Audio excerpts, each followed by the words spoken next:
second delegation going to appear this evening. Hal Martin's here regarding 1290 Guthrie Road, the Brooklyn School. So with that addition, motion to adopt the agenda be on. Second. All those in favor? Motion's carried. Our first delegation this evening is Rick Jasper, Chris Gage, here regarding the rezoning application at 640 Anderton Road. So Rick and Chris, you can take the podium there, and you have 10 minutes for your presentation. Okay.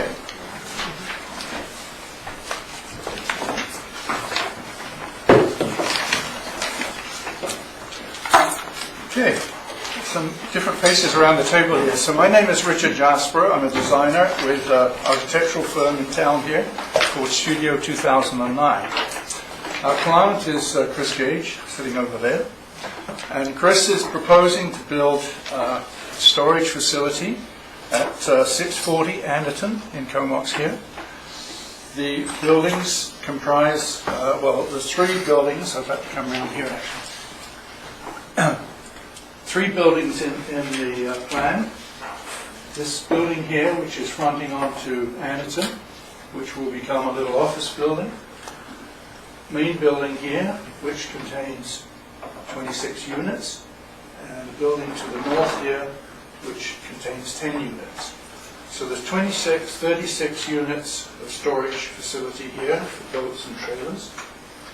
In addition to that, there's an office area here proposed, which will face again towards Anderton.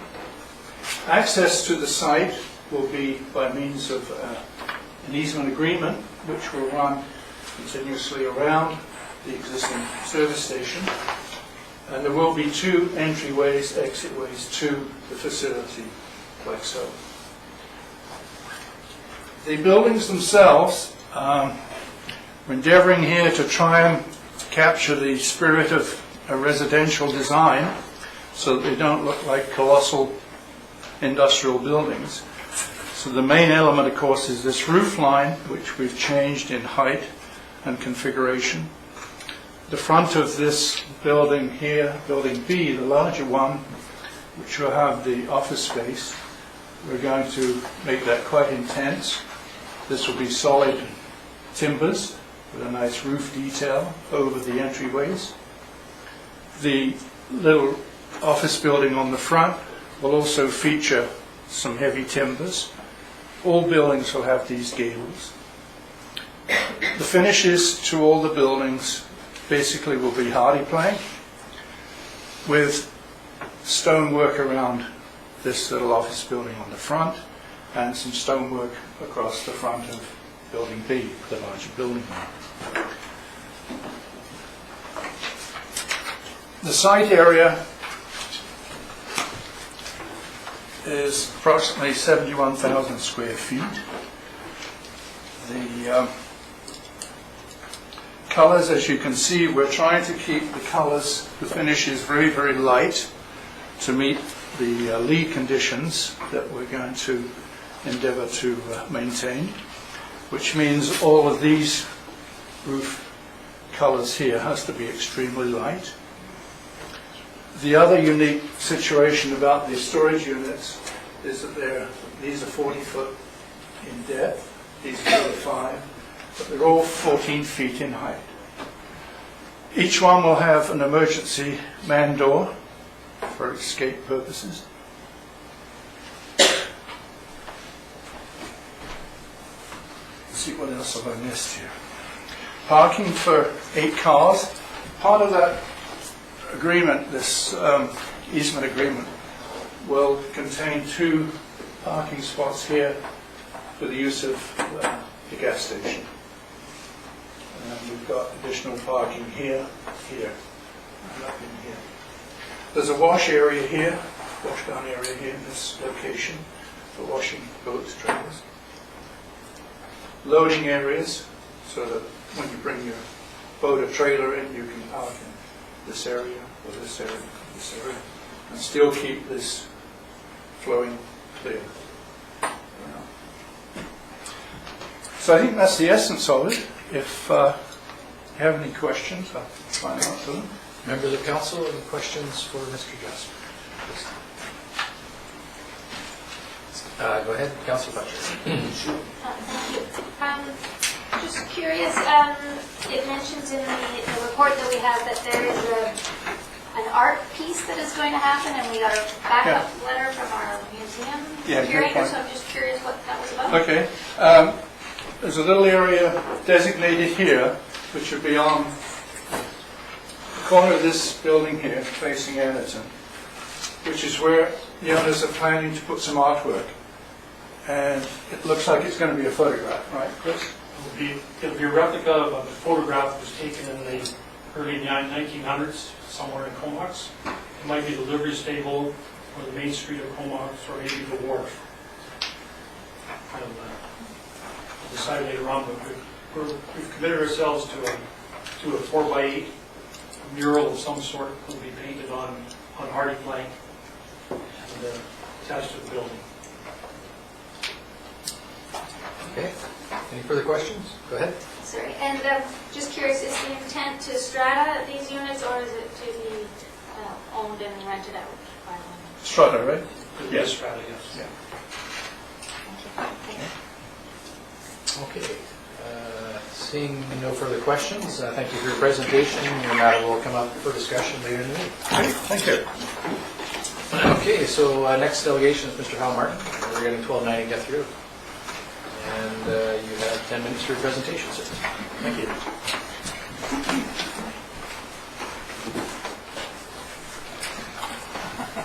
Just very quickly, I'll put that up there, and it's maybe a little bit more legible than the small version that's in the report, the staff report. My name's Hal Martin. I'm with RF Binney and Associates Consulting Engineering.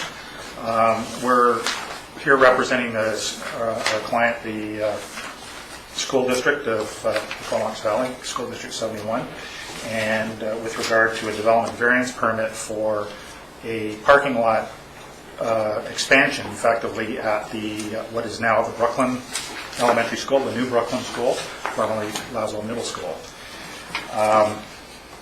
With the change in use at the school, there's from middle school to elementary, there's a higher proportion of driven students, and particularly in bad weather, and there's more staff, and there's been identified problems that happen.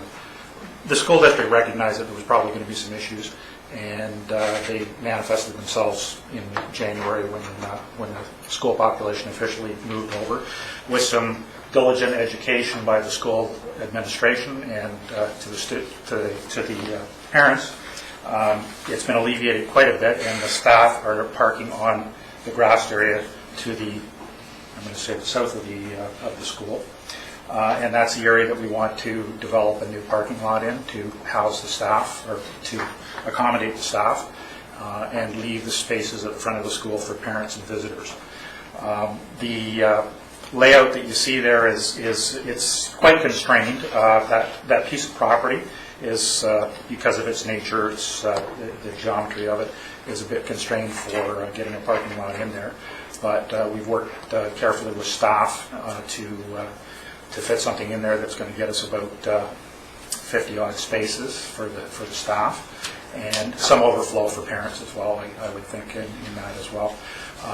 In order to do that, we've had to put the parking lot fairly close to the street, so the normal 4.5 meter setback is 1.5 meters, and that's the variance that we're looking for.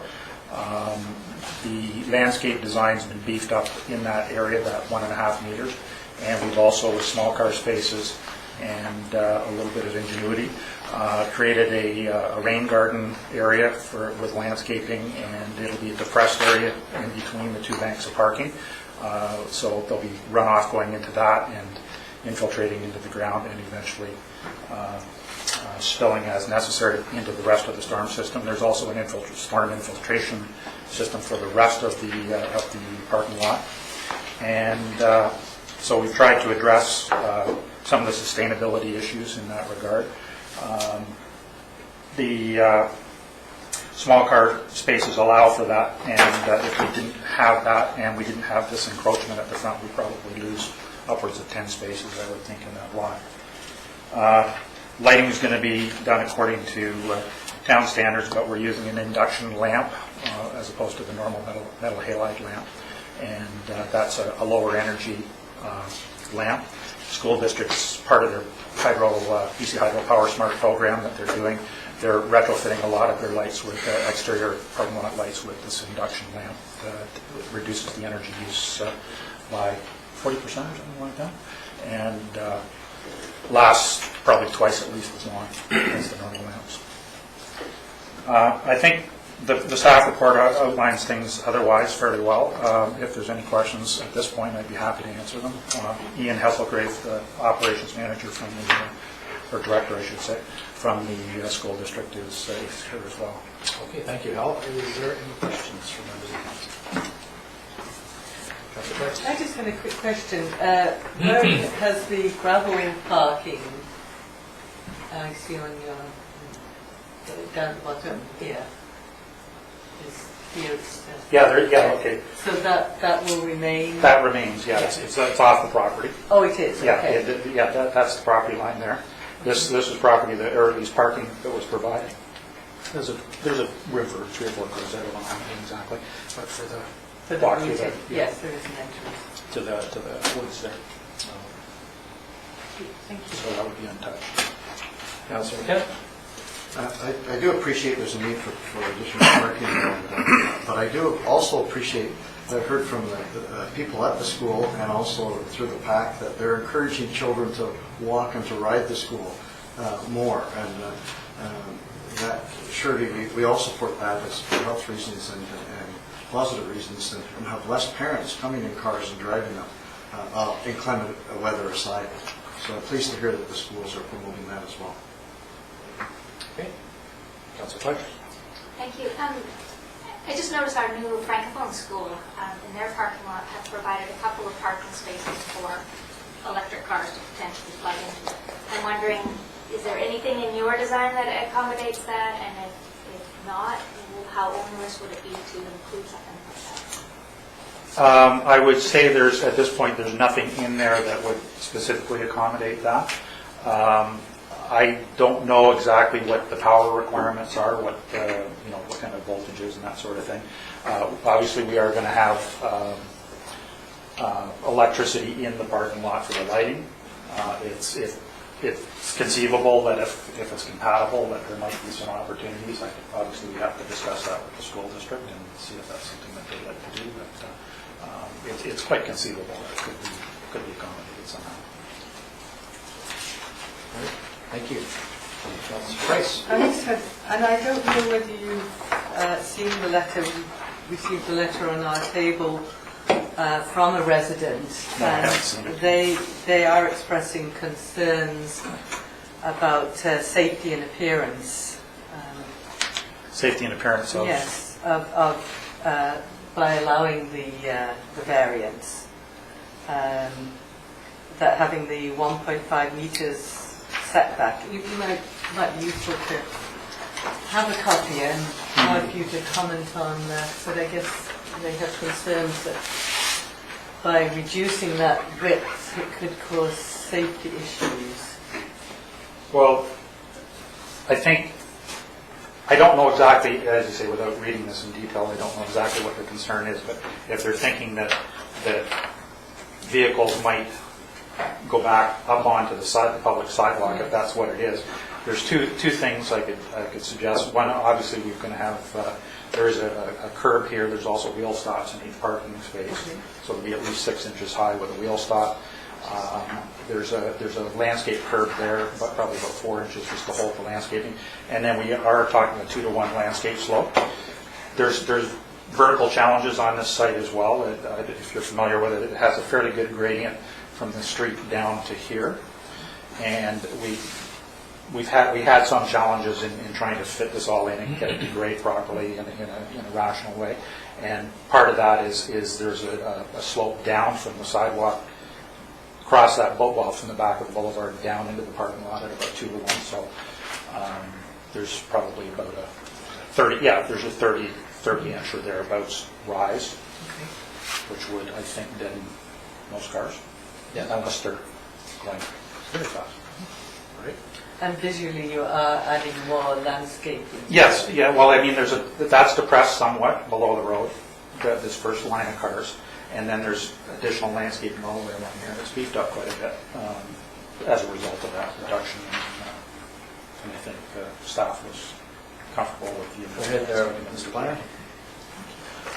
Yeah, I believe that the primary concern with people parking was taking the gas pedal for the brake pedal. Not much you can really do about that unless you're going to really super fortify an area. In this case, we do have curb stops for the parking spaces. We also have the distance, well, there's a 1.5 meter distance between the parking area and the property line. There's an additional 3 meters from the property line to the back of the sidewalk.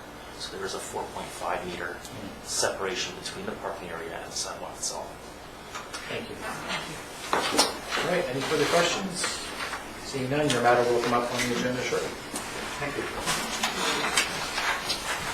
All right, so we'll move on to minutes of meetings. We have for approval the regular meeting of council minutes of May 2nd. Any errors or omissions? All those in favor? Motion's carried. We also have the meeting minutes of the special meeting of council, which is a public hearing on May 2nd for approval. Move approval. Second. All those in favor? Motion's carried. And we also have the minutes of the special meeting of May 9th for approval. Move. Second. Any further discussion? All those in favor? Motion's carried. No committee reports, so we'll move on to receipt of the manager report. Page 21. Second. On receipt then, all those in favor? Motion's carried. I believe there's a bit of an update on the compost project. Either Councillor Trencher or Grant, comment on that? At the May 10th solid waste meeting, we were presented with a report on the composting pilot proposal. The staff have considered an option as to how the removal will be processed, and they're considering a site at the existing Cumberland landfill. Further to that, I believe they still need to have some conversation with the Village of Cumberland on permitting, and they would like to ensure that Cumberland participates with the town of Comox to ensure that there's sufficient capacity for this pilot project, and obviously they need a certain volume of organics to make the program work. So those conversations are still happening, all going well. They had a timeline of showing later this fall. But there's still some, Okay. but I don't know, Councilor Grant has anything? No, it's just that it was within the budget that was approved by the board. So. Great. All right. But the good news is that we're included in the pilot project, and that's what we wanted to do. So. Excellent. All right. I look forward to that as it develops. Anything further? Seeing none, we'll move on to the rezoning application at 2182 Comox Avenue, bylaw 1725 for third reading. Move that. Second. At third reading, any further discussion? Seeing none, all those in favor? Any opposed? Motion's carried. And bylaw 1725 then for adoption. Move. Second. Moving second on adoption, all those in favor? Motion's carried. Under special reports, we have a Horizon report. This is related to the memorandum of understanding that we signed with Comox First Nation. And just to note that on our in-camera meeting on March 28th, we resolved to enter into a memorandum of understanding with Comox First Nation regarding the Northeast Woods, and that's related to the Crown Grant applications. And there'll be more information on that forthcoming, and we'll be signing that agreement, that memorandum shortly. That's just a report. And then also for receipt, we have the Regional District Board meeting minutes of May 1st. Move receipt. Second. Anything on that? Seeing none, all those in favor? Motion's carried.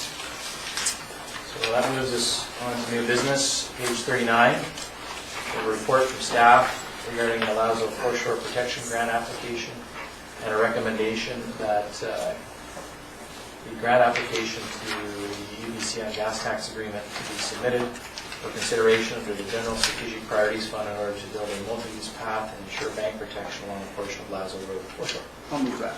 Second? Discussion? Councillor Price? And I certainly support making the application.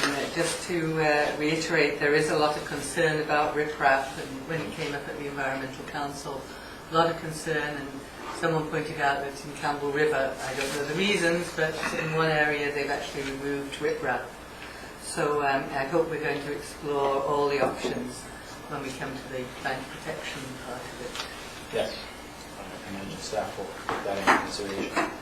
Anything further on that? Seeing none, all those in favor? Motion's carried.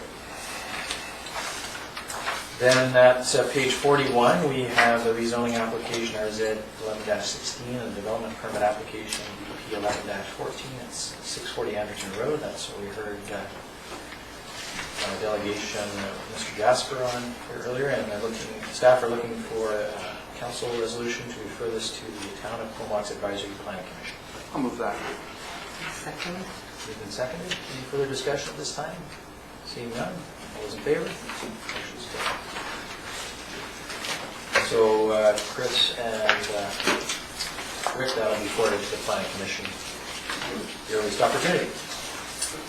All right, so the next one is regarding the Brooklyn School Course, BVP 12-2, 1290 Country Road, and staff have recommended issuance of that subject to the conditions listed in Schedule 1 of the May 16th Planning Report. I'll move that. Second.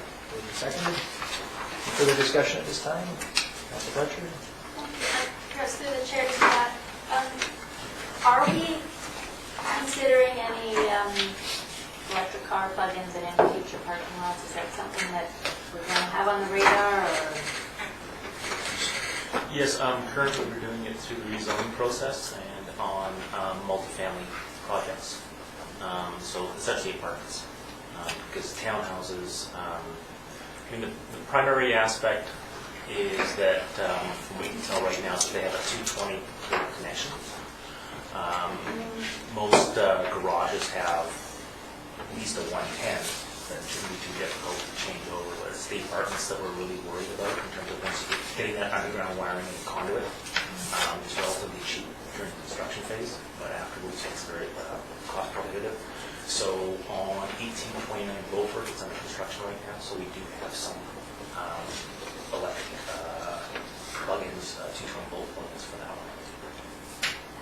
So just to follow up, so you're looking at a place where a car would more permanently reside, and so with the Yes. school piece, you're feeling like it's just there temporary, it's a workplace, so it's not necessary?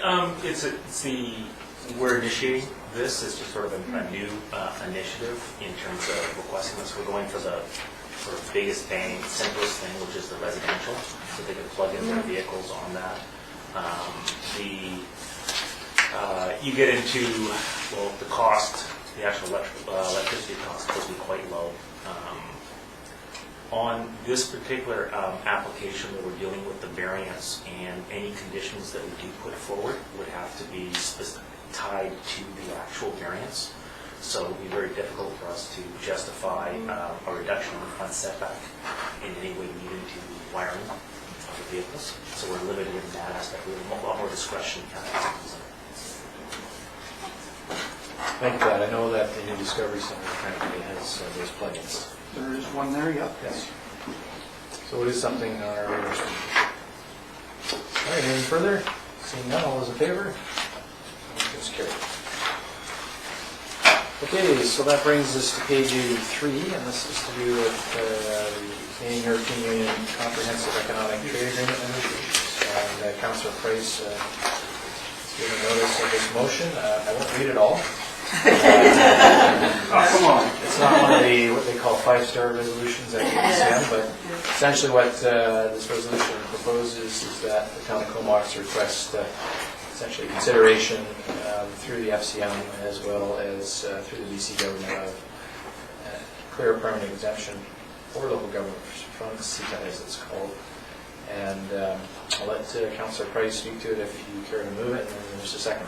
Right, well, I will move the resolution. It's on the agenda page. Okay, there's a second for it. Second. All right, so we have the floor for discussion, and then Councillor Tom there. Thank you.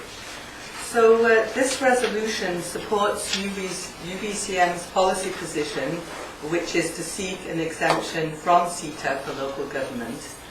The wording for this resolution is the one that went to Cumberland. Different resolutions, similar but with some of the different wording, have been put together throughout the country. Despite the assurances of the federal government, municipalities across the country are continuing to pass resolutions expressing their concerns about CETA and the lack of public consultation and information.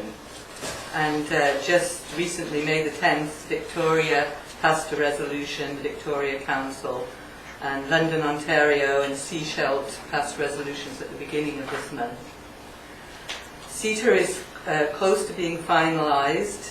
The European Union is insisting on full access to procurement by local governments, which could significantly reduce the ability of local government to hire or source locally or use public spending as a tool for economic development. And studies have shown that 60% of money spent locally returns to the community versus 20% or less when it's spent externally.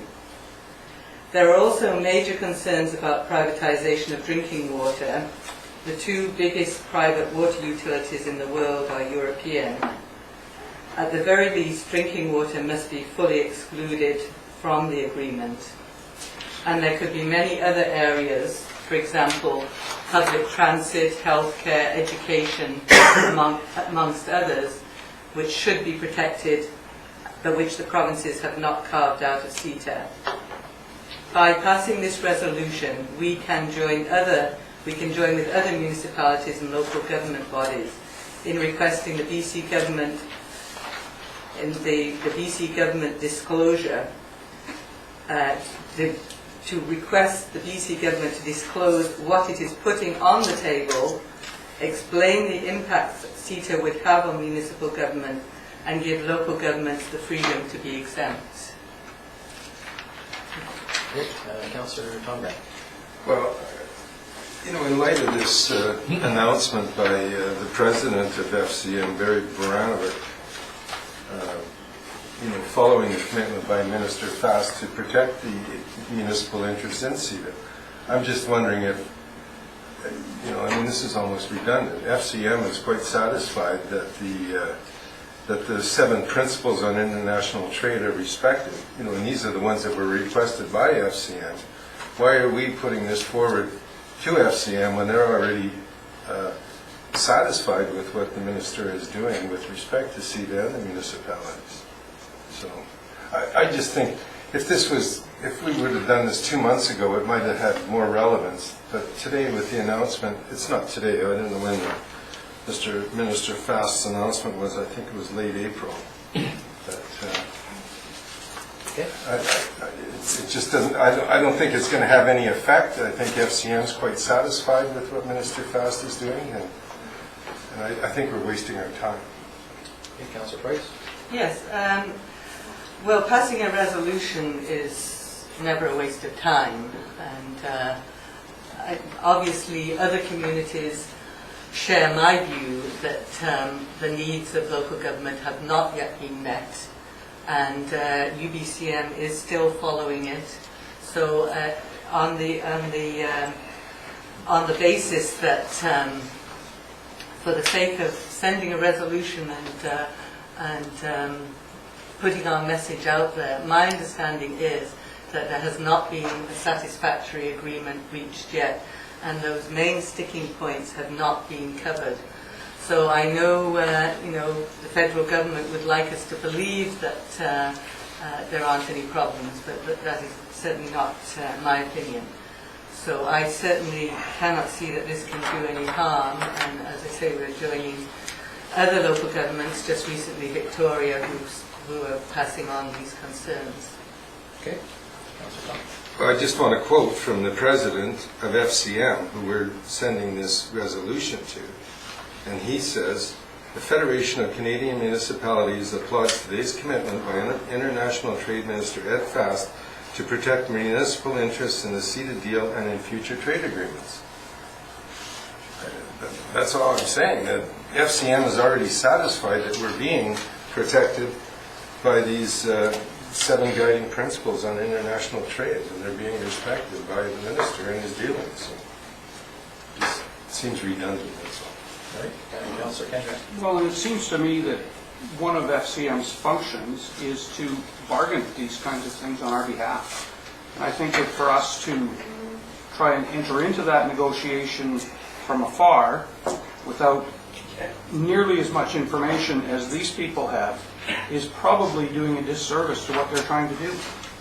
So I, again, don't really see why we would do that until we find out exactly what it is, you know, that they're negotiating, you know, what the negotiation comes to. So, yeah, I don't see why we would do that either.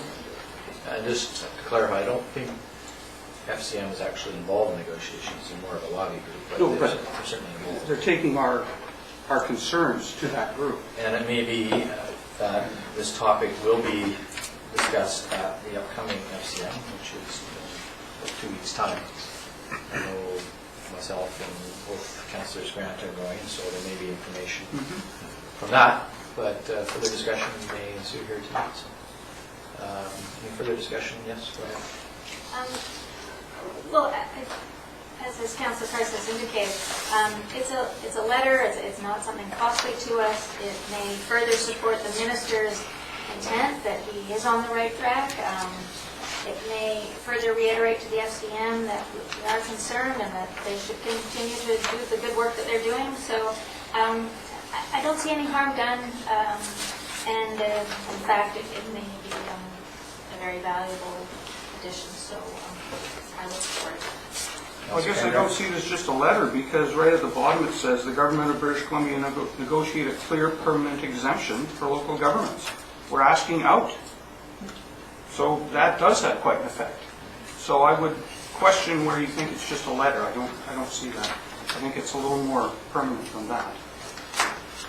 One other option may be to perhaps table this until we get back from FCM, and perhaps there is an update that we can bring back, and that's another idea, possibly to get more information, as Pastor Thomas talked about the announcement there, that our president of FCM is some comfort level with it, but it might be useful to bring back some information from it. So I haven't looked at in detail the agenda whether there's actually a presentation of it. It wouldn't surprise me to find it.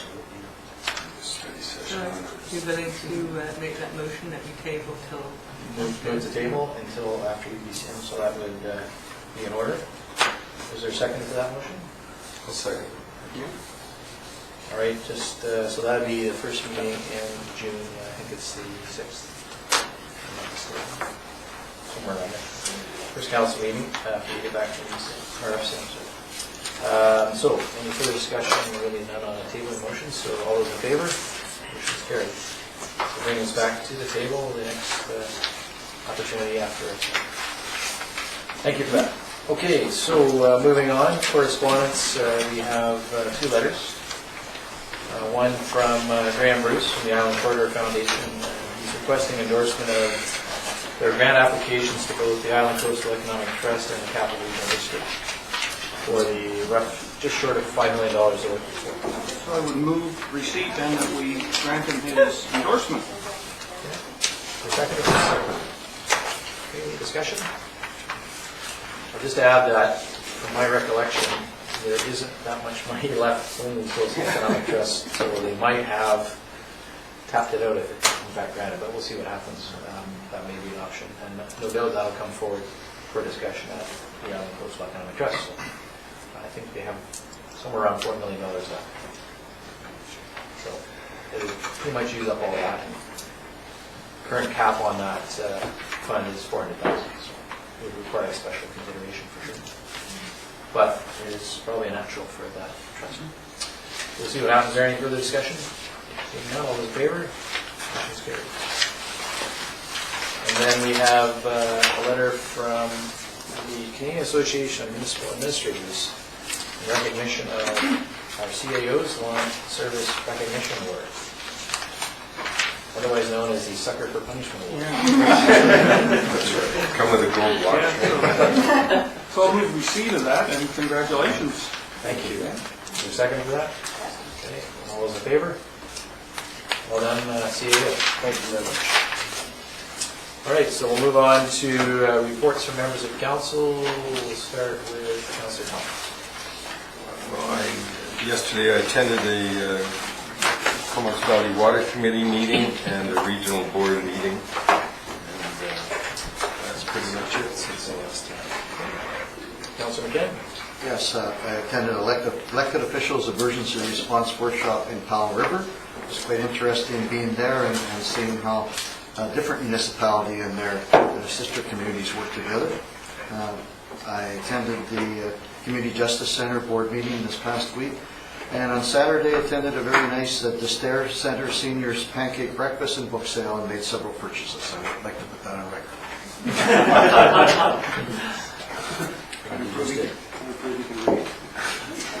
All right, Councillor Price.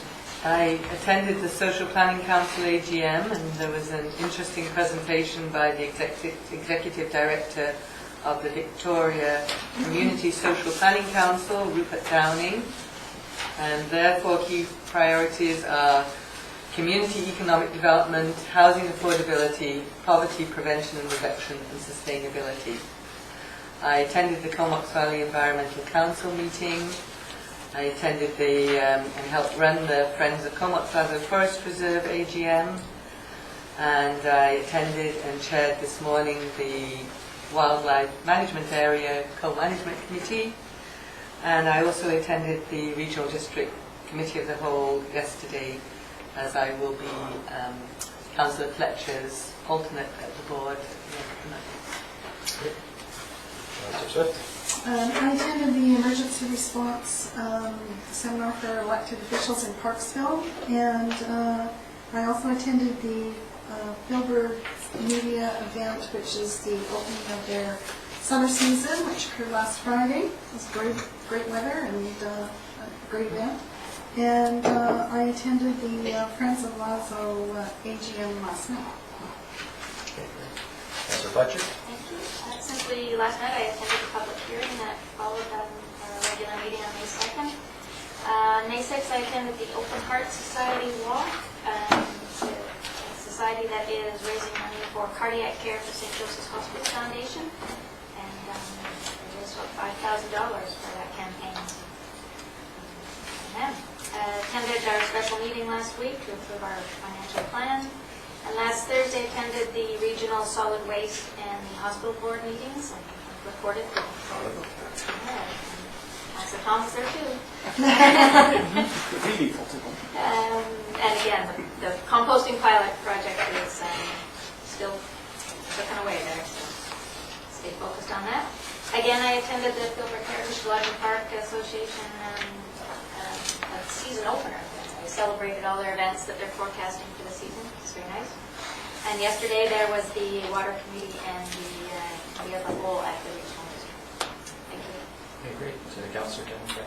Yeah, so I attended the special council meeting and the public hearing as well, and feel like I've been to a BIA meeting every day for the last month or so, but at the BIA we finally got a new strategic plan in order, and they will be getting that into a more legible form and then bringing it to council and as a delegation to give you a little bit of an update on what the BIA is doing and what their strategic plan looks like, and it fits in with ours somewhat, so that should help work together with us pretty well. Also, we had an events meeting. You'll notice that we have new banners up on the street now, so that's been a BIA initiative on that too.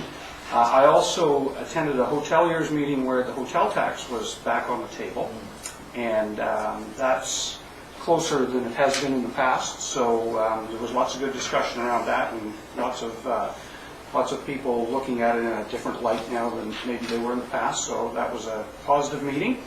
And Comox Cup ball hockey meeting, we've had a couple of those, and we're moving along. Things seem to be going well, and we should be bringing the minor hockey swap into play at that this year too, so it should be a good draw and get lots of kids down to that event. So, yeah, that's what I've been doing. Thank you.